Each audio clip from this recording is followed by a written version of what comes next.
신원식 국방장관 후보자는 지난 2019년 8월 한 보수 유튜브 채널에 출연해 문재인 정부의 대일 정책을 거칠게 비난했습니다.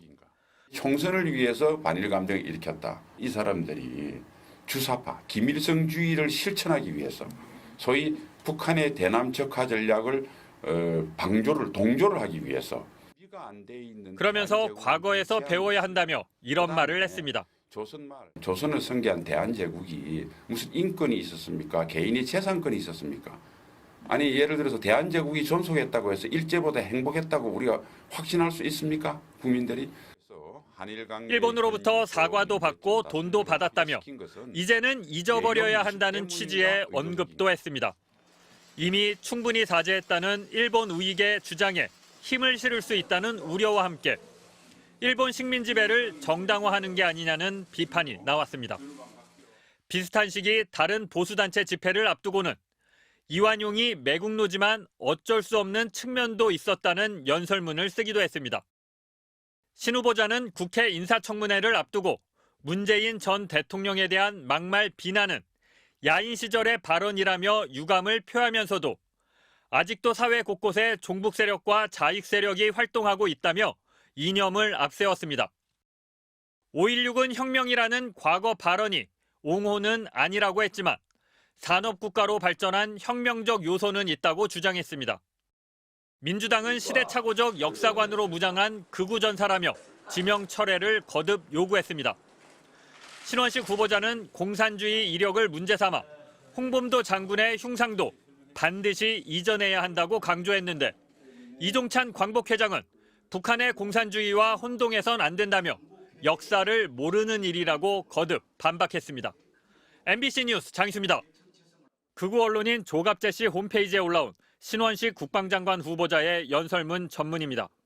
2019년 8월 열린 보수 집회를 위해 신 후보자가 작성한 것으로 신 후보자는 이 글에서 문재인 전 대통령과 이완용을 비교했습니다. 그는 이완용과 비교도 되지 않는 5천년 민족사에 가장 악질적인 매국노가 문재인이다라며 이완용이 비록 매국노였지만 한편으론 어쩔 수 없는 측면도 있었던 것이 사실이라고 적었습니다. 또 당시 대한제국은 일본에 저항했다 하더라도 일본과 국력 차이가 너무 현저해 독립을 유지하기 어려웠다고 주장했습니다. 철저히 일본 입장에서 한일 합병을 합리화하는 일본 극우파의 논리를 그대로 따라한 겁니다. 실제 집회에 연사로 나선 그는 이 연설문을 그대로 읽지 않았고 이완용을 언급하지 않았습니다. 하지만 문재인 당시 대통령에 대해선 막말을 퍼부었습니다. 문재인 하면 여러분 매국노 탄핵이 답이다. 아시겠죠? 문재인 탄핵이 감사합니다. 이 집회 2달 뒤에 5.16 군사 쿠데타를 추앙하는 발언도 했습니다. 5.16은 누가 뭐래도 문명사적 관점에서 위대한 혁명입니다.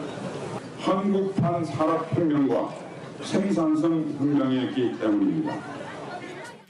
신원식 후보자는 극우 목사 전광훈이 주최하는 집회와 강연 등에 최소 12번 이상 참석한 것으로 드러났습니다. 이완용 옹호 논란에 대해 신원식 국방부 장관 인사청문회 준비팀은 인사청문회 때 입장을 밝힐 예정이라고만 답했습니다. 군사 쿠데타는 물론 이완용을 옹호하는 발언까지 확인되면서 국방장관으로서의 그의 자질은 인사청문회의 쟁점이 될 것으로 보입니다. MBC 뉴스 장희수입니다. 2년 전 신원식 국방장관 후보자가 자신의 SNS에 올린 글입니다. 오늘은 의병의 날이라며 홍범도 장군이 없었다면 지금 우리가 누리고 있는 자유와 평화를 상상할 수 없었을 것이라고 적었습니다. 그러면서 오늘 저녁에는 가족과 함께 의병들의 애국애족 정신을 되새겨보자고 권했습니다. 1년 뒤 그의 입장은 180도 바뀌었습니다. 소련군이 된 이분을 굳이 흉상을 세우고 육사에 만들려고 했는지. 국방장관으로 지명되고 첫 출근길에 오른 그는 이 같은 논란을 의식했는지 원론적인 입장만 내놨습니다. 국방부 앞에 있는 홍범도 흉상도 옮겨야 된다고 생각하시는지요? 예, 그 문제는 제가 취임하면 여러 의견을 듣고 충분히 검토를 한 후에 말이 바뀐 건 이뿐만이 아닙니다.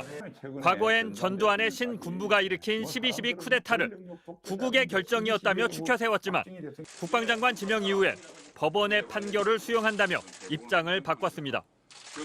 2020년 21대 총선을 앞두고는 여러 차례 보수 집회 연단에 올라 문재인 전 대통령에 대한 막말을 일삼았는데 문재인이 멸망을 기다리고 문재인 있다는 것은 시가 문제입니다. 안 내려오면 붕짜자 붕짜.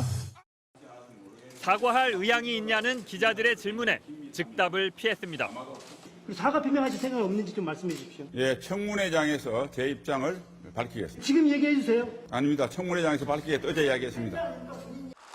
다만 9.19 군사합의서를 폐기하겠다는 입장에는 변함이 없었습니다.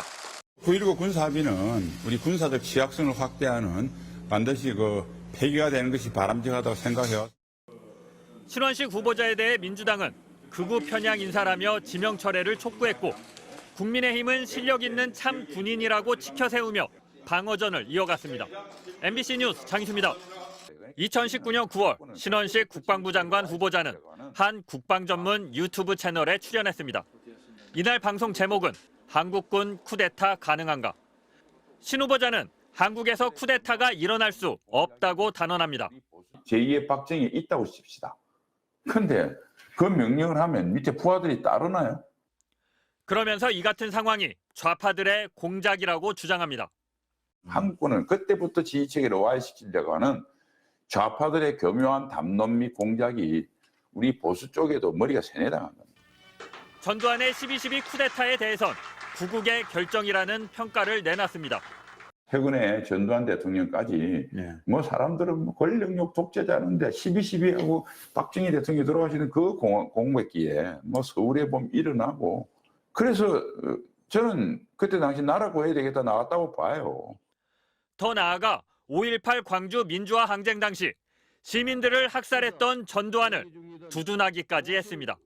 지금 또 광주에서 사격용 방문한 적도 없는 전 대통령을 불러서 지금 광주에서 저 망신을 주는데 헬기 사격. 지금 누구 국민 하나 보호해 준 사람이 있습니까? 하지만 국방부 장관에 지명된 뒤에 곧장 말을 바꿨습니다. 쿠데타는 절대 있어서도 안 되고 그에 관련된 그것은 대법원 확정 판결과 정부의 공식 입장을 100% 지지합니다. 우리 국민들이 신원식 후보자의 과거 발언이 논란이 되자 국방부도 해명해 진땀을 뺐습니다. 국방부가 갖고 있는 역사적 평가하고 배치되는 거잖아요. 그 말씀을 하실 때는 국방장관 후보자는 아니셨던 것으로 알고 있고 3년 전에는 한 보수 월간지와의 인터뷰에서 군 미필자가 대통령이 되는 것에 원칙적으로 반대한다는 입장을 밝히기도 했습니다. 하지만 군 미필자인 윤석열 대통령이 그를 국방장관으로 지명하면서 그의 발언이 새롭게 주목받고 있습니다. MBC 뉴스 장희수입니다.